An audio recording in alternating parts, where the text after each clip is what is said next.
Welcome to Sunny Brands, the podcast that highlights the companies that make the world a better place. I'm Eliezer Reese, founder of Odd Notion, a branding agency and proud B Corp here in Portland, Oregon. And here are my co-hosts. Hi, this is Rebecca, CEO and co-founder of the Impact Collective, also a certified B Corp in Portland, Oregon. And I'm Sarah. I am the other co-founder of the Impact Collective. All right, so today we're going to be talking about Warby Parker. I'm a big fan of Warby Parker. I started wearing glasses when I think I was 11 years old. And, you know, glasses are super expensive. And so I would have one pair. I'd have to wear them for years and years. And if you ever lost them, it's like $400 or $500 to get a new pair. So when Warby Parker came along, I got to have a big array of very funky glasses that I didn't have to commit my whole life to. So Warby Parker sells eyeglasses, sunglasses. Recently, they started selling contact lenses, and they also do eye exams and vision exams through their clinics. So originally, though, Warby Parker was founded in 2010, and very early on, they were just D2C e-commerce, so direct to consumer on the internet.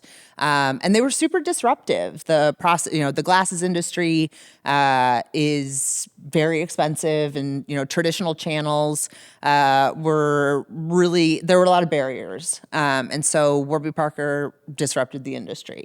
They did that in a few different ways. One is they just didn't go through traditional channels. They did all their design in-house. They sourced a lot of materials that were a lot less expensive.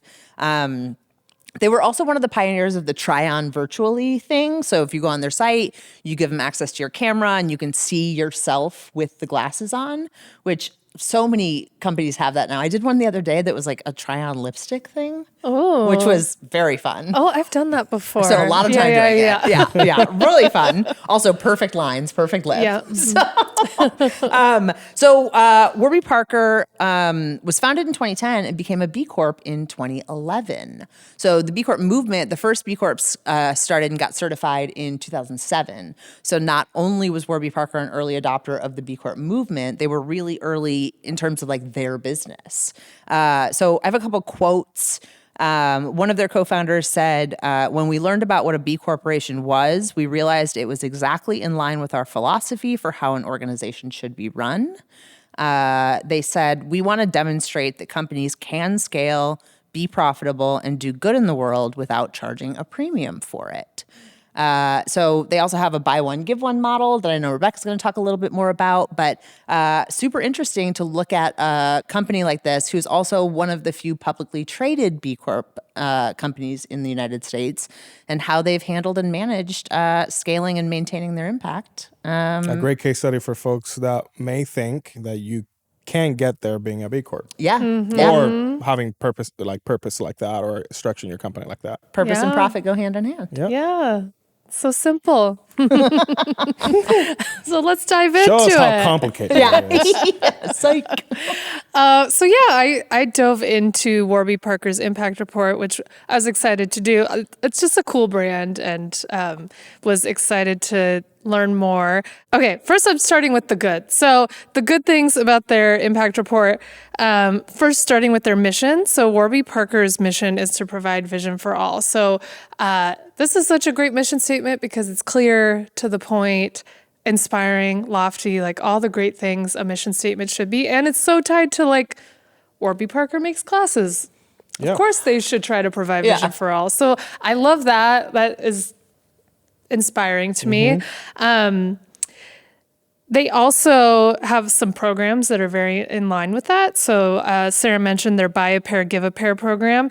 As of 2023, they have distributed 15 million pairs of glasses. No small feat. It's a lot of glasses. It's a lot of glasses, yeah. To a lot of people that can't afford them. Yeah, and that's 30 million lenses probably. So Yeah. I guess. Yeah, it's great. 15 times 2. And then they also have this cool program called the Pupils Project, where they work with local organizations and government agencies to give free vision screenings and exams and glasses to school children. So as of 2023, they have 240,000 glasses given to school children. Wow. Yeah. So awesome. I love that those programs are so tied to their mission, very clear. Also very cool that they are a publicly traded company, as Sarah was saying. That is a rarity. I think there's about 30 publicly traded B Corps, but of the 8,000 something in the world, that's still a small percentage. But it's such a cool, it's cool to see that that's possible. And another cool thing about that is that because they're publicly traded, they have a lot of reporting requirements. So for all of us, that means they have to be transparent about a lot of things. So not only do they have B Corp reporting that they have to report on, they also bring, this isn't a requirement, but they, the UN has the Sustainable Development Goals. Warby Parker reports on those, which is cool. That's like the gold standard, I think, for how you think about your impact and your impact reporting. They also report on the GRIs, which is the Global Reporting Initiative, which is kind of the most commonly used reporting standards internationally for ESG. And ESG is environmental, social, and governance reporting that a lot of publicly traded companies are having to take into account. And then they also report on the sustainability accounting standards. So if you're so interested, if you're so inclined, you can look at all of these, and it's available to anyone, and it really gives you a lot of data, which is awesome. We love to see that. Not everything's so great. There's like a sniff test when I look at impact reports. And when I looked at this one, there's like a few things that stood out to me. It's 96 pages, which is like, why does it need to be that? A 1 year report that's 96 pages. It's too many pages. It's a lot of pages. Like, It's probably very spacious and clean with very little text per page. No. It was stacked? Well, Okay, there's let's look at so that. much writing. It's like, everything is like, here's our approach to this and our approach to this and our approach to this. And just like so many words. And so for me, when I'm looking at that, it's like, because you're saying so much, you're actually saying nothing, right? What's the point? What is like when I was saying their mission is so simple and clear, like, why isn't the rest of the report all just tied to the mission, you know? And so for a couple examples, they list their core values. There's like 1, 2, 3, 4, 5, 6, 7, 8 core values, which is just too many. Like, can anyone state all those? They have a page that lists their focus, and they have 5 like focus statements. One of them is to be one of the most impactful brands in the world. It's like, what does that mean? Like, impact how? Impactful how? Yeah. Like, what do you mean by impact? Like, it just doesn't really say anything about them as a company. And this was my favorite example is, so I mentioned that they report on the UN Sustainable Development Goals. They basically pick, there's 17, they pick like, we're going to choose these ones to like think about in making an impact.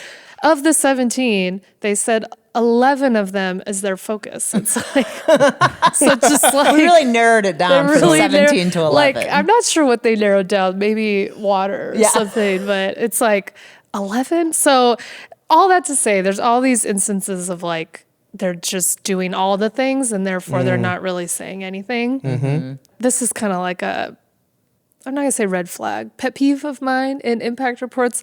There's a lot about their growth in sales and like new product offerings and new services and all this stuff. And it's like, why is that in your impact report? Isn't that just like business? Like, you know? So and But you maybe know, because they didn't do a good job at connecting the fact that these sales symbolize giving vision to people. Right. Yeah, exactly. That's exactly right. It's like maybe growing is really impactful, but they're not connecting those dots, you know? So messaging. Yeah, exactly. Yeah.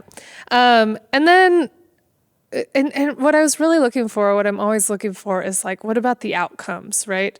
Like instead of 96 pages of like, here's every single thing we do, I'd rather see like 5 pages of like, our mission is to provide vision for all, and this is the amount of people that we provided vision for this year. This is the amount that we're experiencing barriers to vision, and this is how we did it. Like it could have been, it could have been that simple and more impactful, I think, you know?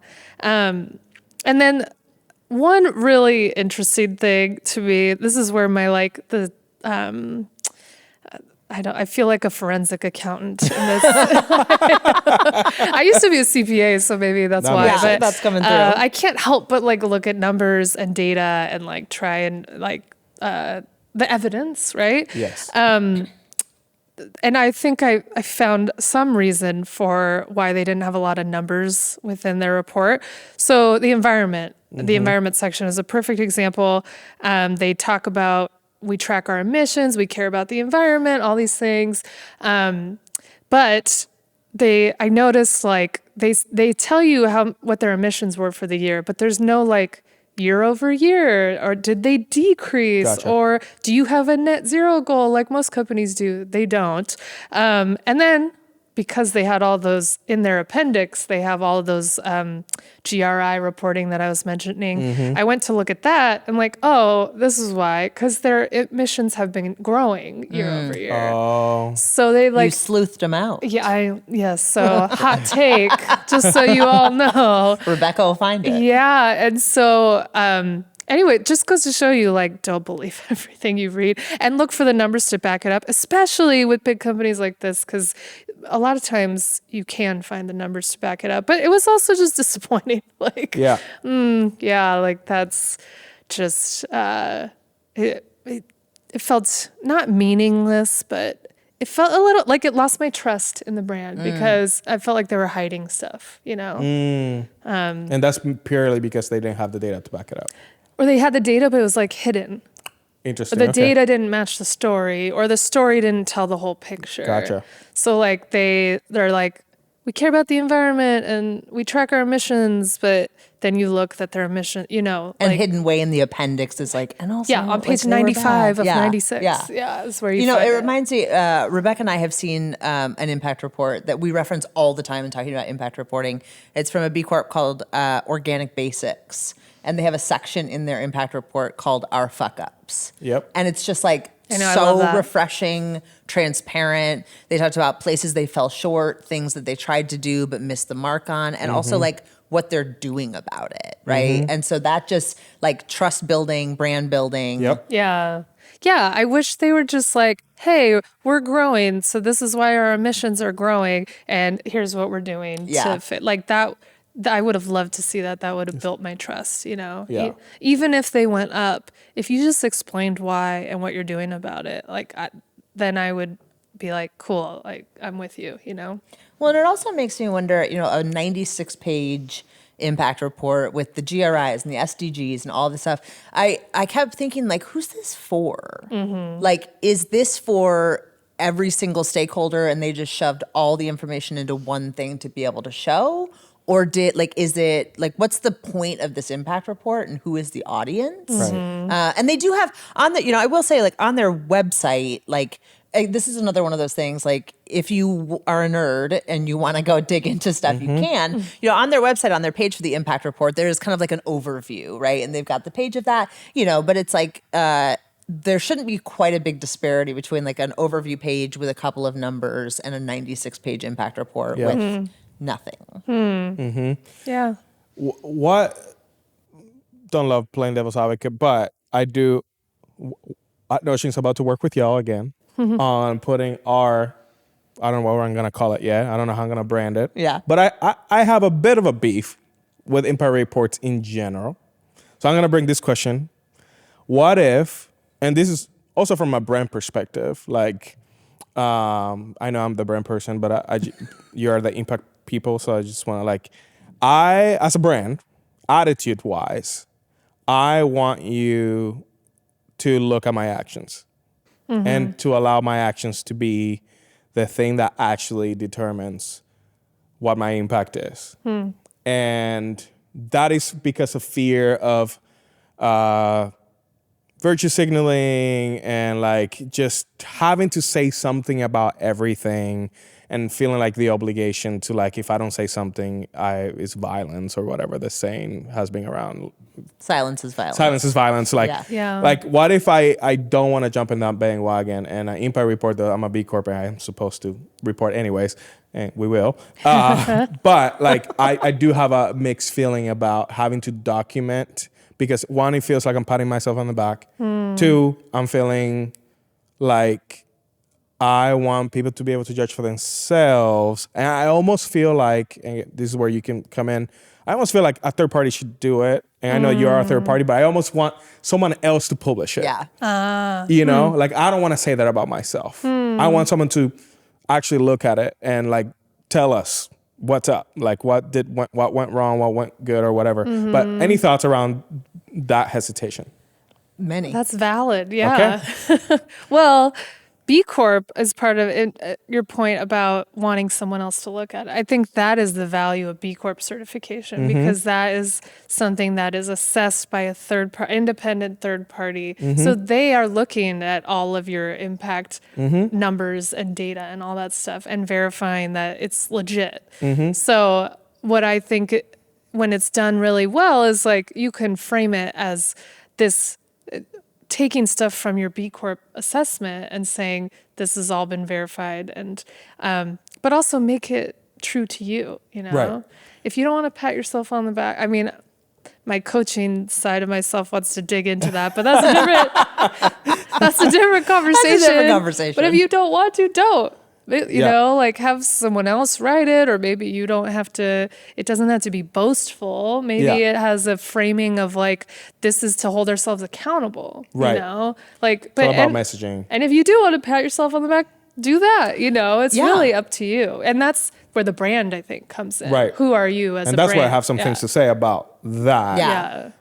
And Well, I was going to say, so I also have decided that humility is anti-feminist for women. So I will boast all I want and pat myself on the back. You know, I think it's such a default to just go like, oh, well, you know. Anyway, that's another conversation. You just I know. Wow. Okay. I've just seen too many women go like, oh my God, no, I didn't what. And it's like, no, just like say the thing you did. And beyond right? women, B Corps Totally. too. There's a that kind of vibe in the B Corp community. Like we just want to do good.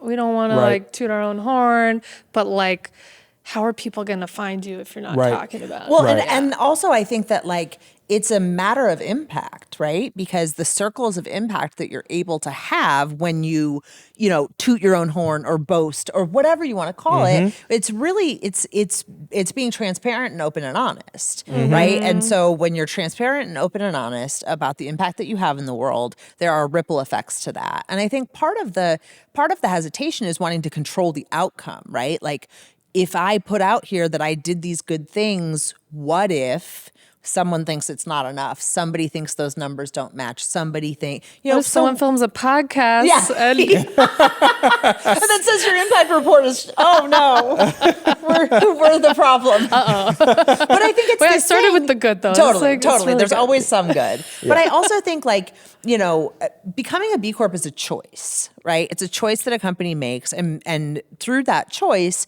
then you're choosing to be transparent. You're choosing to be held accountable, and you're choosing to create an annual report, right? And share that with the world. And so I think it's all about choices and recognizing that like, nobody's forcing you to make an impact report. Nobody's forcing, you know, but it's like, it is in line. It's like the with great power comes great responsibility thing. And it's like, sometimes it might be easier and more efficient to be a non-purpose driven business, because then we wouldn't have to do all this other stuff. But I don't know how to do that. I don't want to do that.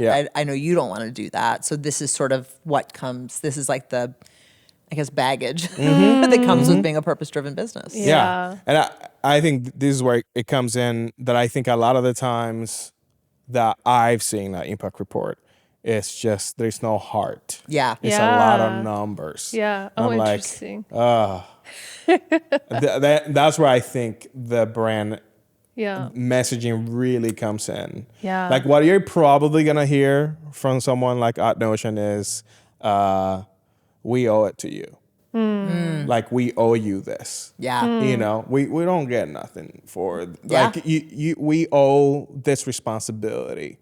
To be in business is a responsibility to treat everybody that deals with it responsibly. Don't pat me on it. That should be the standard. Yeah. You know? And that's the kind of thing that I'm like, okay, that's brand messaging. You know, that's like, and so going back to how for us, for example, George Floyd being our inspiration for starting, how are we doing on Yeah. that front? How are we connecting that story connected to what we're doing today, and how is that still true? Which, if it's not, it's something that we'll be like, oh, Yeah. that's a recentering. It's like when you do a meditation and and you feel centered. Yes. That what it should feel like. It's like brain Yeah. therapy to look at your actions to see if you're on track for the thing that you said you were gonna do. Yeah. Well, and it's that thing. It's like, when somebody comes to you and says like, you hurt my feelings, or and if your first thing is like, well, how did I did hurt you, and then You it's hurt like, my feelings. Yeah, you hurt my feelings. So and it's like, it's that thing where it's like, okay, I'm going to take a pause and just think like, why did I react that way? And, am I capable of listening to what this person might have to say? Right? It's being vulnerable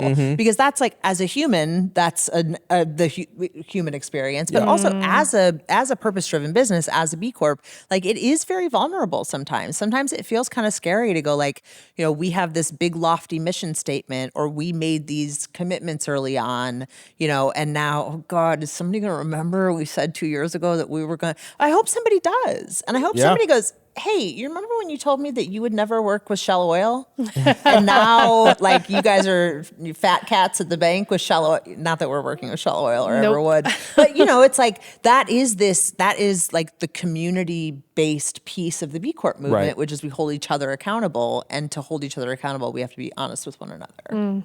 Yeah. And I think that's where I think there is an opportunity that was missed in Warby Parker for, like, when it comes to brand equity, annual reports. Let's rebrand that name. Let's rebrand the brand. That they missed an opportunity for connecting Yes. their product to their mission Yeah. and saying this thing equals this impact, especially if it's a buy one, give one. Yeah. So, Simplify. Yes. like just really telling that story. Yeah. And maybe I'm probably guilty for this, and I feel it with our own brand, and I feel it when I hear from our clients is they feel they've said it too many times, and because they live in that world, they think that people are tired of hearing them say that. But people are not reading your copy all day long, every day, every year. It reminds me of someone once told me, another consultant told me they like to provide the deliverables to the client that's super long, like that they add more, as many pages as possible to show their work, to show the value. And I was like, what? Yikes. Like, I don't want to see your work. I want to see what's the important. outcomes. Tell me what's important about the work, right? Yeah. So this impact report made me think they were showing their work, Gotcha. It's like, we worked on this stuff all year, so we're going to throw it all at you. And I'm like, what am I supposed to take away from this? Yeah. So what do you think are some takeaways for folks who are like, for this year, like, hey, what are some cues that they should take for creating a narrative around their numbers? Good question. Start with your mission. Like, are you clear about your mission or your purpose statement or whatever you want to call it? Like, does that still feel, that's the first place to start. Does that still feel true too? Like, do you maybe need to adjust it then? Is it is it simple, clear, inspiring? And then go from there. Like, how are you tracking that you're actually delivering your mission? Like, is your product tied to that? Is your service tied to that? Do you have a certain program tied to that? Frankly, everything you do should be tied to that. And that's how I like to think of it, is that's where it starts. And then how are you doing it? And if you're not doing it, like you were saying, what are you doing to correct that? Well, and that's it. It's like looking at, like, are there activities and outcomes that you can't tie to your mission statement? If so, why, right? Does the mission statement need to be revisited, like Rebecca said, or does the activity need to be revisited, or is there like an additional arm of like, it's all investigation. And so I think that and I also think too, that like people embarking on impact reports should be clear about why they're doing an impact report and who the audience is for it. And if you find yourself saying like, so I can post it on social media, or so that I can, it's like, maybe just like, have a different answer? Have a different. or just think more deeply about it, Yeah. right? Yeah. And I also think it's like it's starting a practice, like because maybe your first couple impact reports and you don't have money for a designer or whatever. It's like just do it internally. Just do it internally to track your improvement year over year, right? Like just start somewhere. Like it's better to start somewhere with impact reporting and annual reporting than to just be intimidated by it and not start anywhere. Yeah. Outside of all this, I think Warby Parker has nailed it. Like, On the brand side. I mean, it's just sexy. It's just everything looks amazing. Font choice, color, Yeah. positioning. I mean, they were very influential with affordable pricing. That was one of the first things that they did. They disrupted with traditional retail channels. So like you can do a home try your glasses from home. You can try on up to 5 glasses. Like when they drop all this, that was unheard of. I did that a bunch of times. So one of the exercises that we take our clients through is the blue ocean strategy, which is to really determine like what makes you different. And this list just seems to me like they were very intentional about all the ways that they were going to be very different. So strong online presence. So having like you can go to their website, try on the glasses. So they were one of the first brands that like use virtual, like using cameras to see if you like the glasses, if you like, which makes you like feel cute while you're like looking at your laptop. Like they created a whole like experience for how I experience with. So that's another way how they created trust and like, oh, this feels like I'm having fun with this brand but they did that through our website. So that's very fascinating. Obviously the social responsibility with buy a pair, give a pair. And then I think something that I found interesting, even though this is like kind of off topic, but not really, influencer strategy. So one of the things that they done really well, and Apple Watch did this as well, is that when they dropped, they had like in their case, like fashion bloggers having a lot of their like influencer strategy for positioning them as like, hey, this is fashionable eyewear. You know, Apple Watch did that as well when they dropped. I forgot who they partnered with, but it wasn't with Nike. Yeah. And there was a debate whether they should do like a Nike activation versus doing it with some high-end like watch company to position Apple Watch as like a luxury, wearable, sexy-looking watch. So lots to observe from a positioning standpoint and how they being able to accomplish all those things by being like I wish Airbnb was like a B Corp because I look up to really design companies. I would call Airbnb a design company, Apple a design company. Warby Parker is a design company. Warby Parker is one of the very few design companies that are like they embrace B Corp and they are publicly traded. Yeah. Which brings a question: do you know why there's a gap there? Why there are no more? Why is it so hard, or maybe not desirable for B Corps to be in a publicly traded company? I've got some thoughts on that. Okay, great. Well, I mean, besides the obvious of like becoming a publicly traded company in general is like, you know, Right. I don't want to stray too far out of my depth on that, but I mean that just in and of itself is a feat, right? So this is what I wanted to talk about actually. So within the B Corp movement, we talk a lot about a stakeholder economy. So stakeholder economy versus a shareholder economy, which essentially just means that we consider all of our stakeholders in our decision making. So anybody who might be impacted by our business or our actions, our products or services, rather than just people who are monetarily and financially tied to the business. So there's an inherent conflict that I think of when I think about a publicly traded B Corp. Publicly traded company's primary responsibility to its investors is to act in their best interest by maximizing shareholder value, right? So what is value? Is value measured in only financial terms or is value measured in other terms? And who are the shareholders, right? I'm not asking the definition of shareholder, but because in this case it's very specific, right? But like, who are those people? And so it got me down a little bit of a rabbit hole about sort of like shareholders within the B Corp space. And one thing that I discovered and read about, which is super interesting, there's a company called Faith in Nature, and they're a British eco beauty brand. They recently appointed Nature a seat on its board of directors.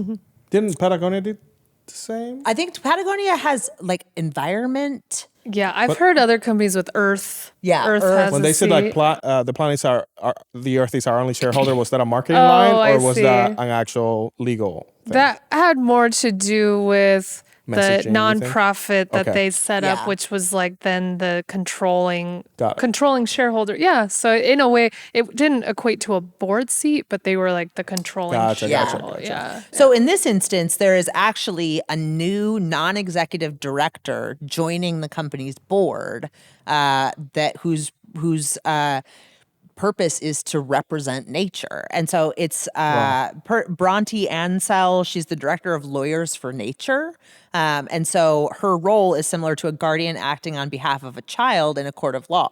That's so wild. she's representing nature on this board of directors in the UK. Super inspiring. Super Yeah. inspiring, really interesting, and I've heard stories about this kind of thing, or people going like, and we consider this or whatever, but to find that story about somebody actually giving like a board seat to nature, and then that means that nature has a vote and nature has a voice and all of this kind of stuff. So super interesting way that they have really kind of brought on, of course they're a B Corp, have brought on like the stakeholder economy into their business. So when Warby Parker went public in 2021, they've been a B Corp since 2011.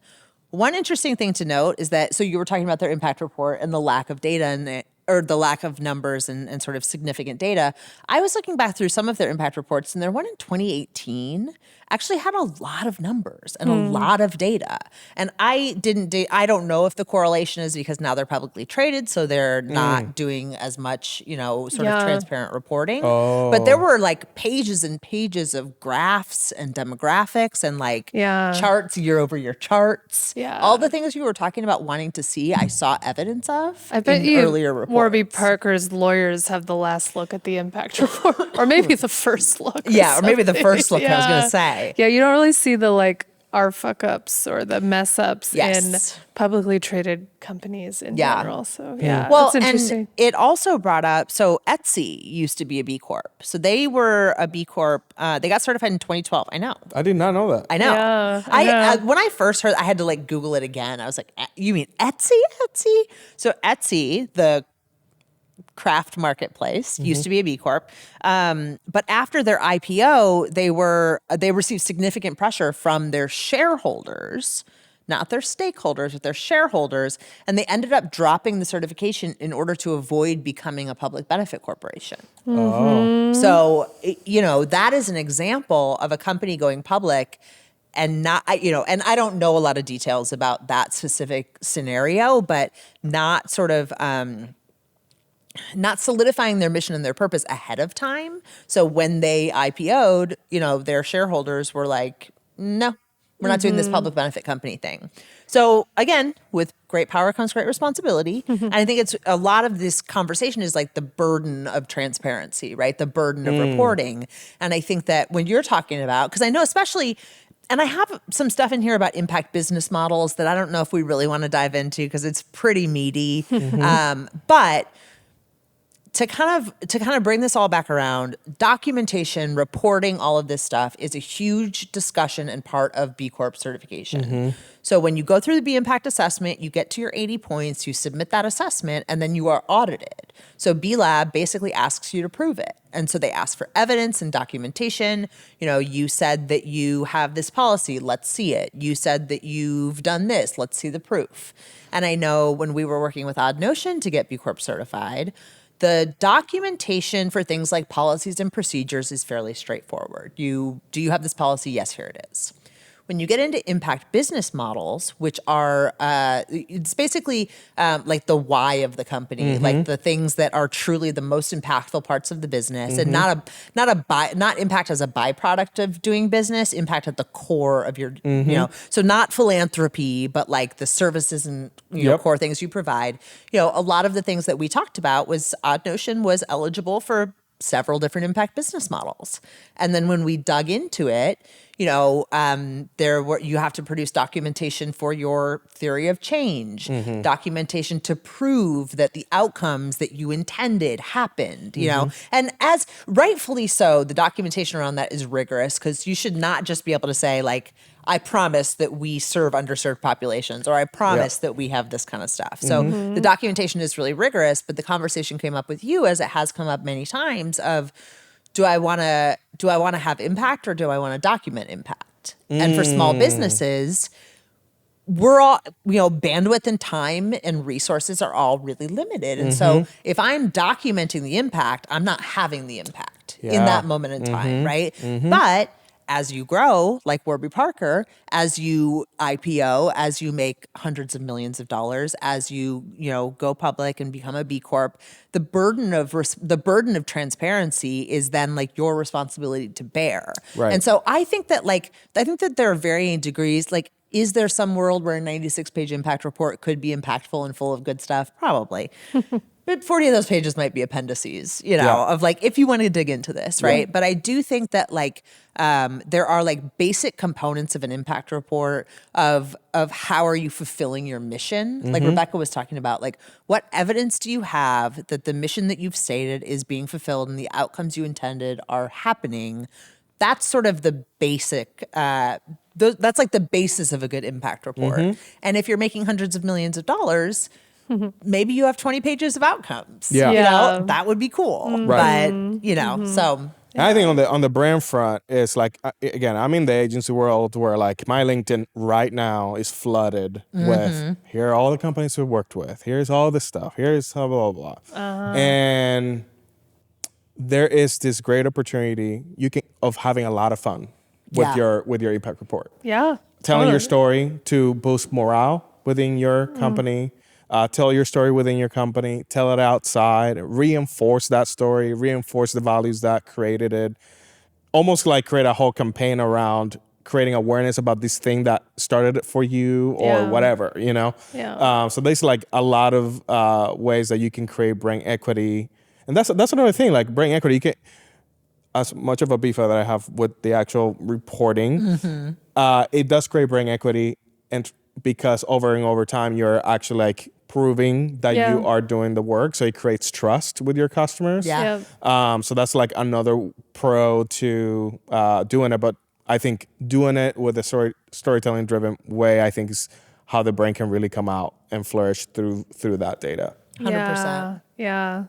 I was just thinking, a big piece of that too is the showing your growth over time too. Yes. I think that was what really struck me about Warby Parker, is like there was no like increase or decrease or like what have you done since last time. Right. That piece is important too, like to show, to build trust, like you were saying.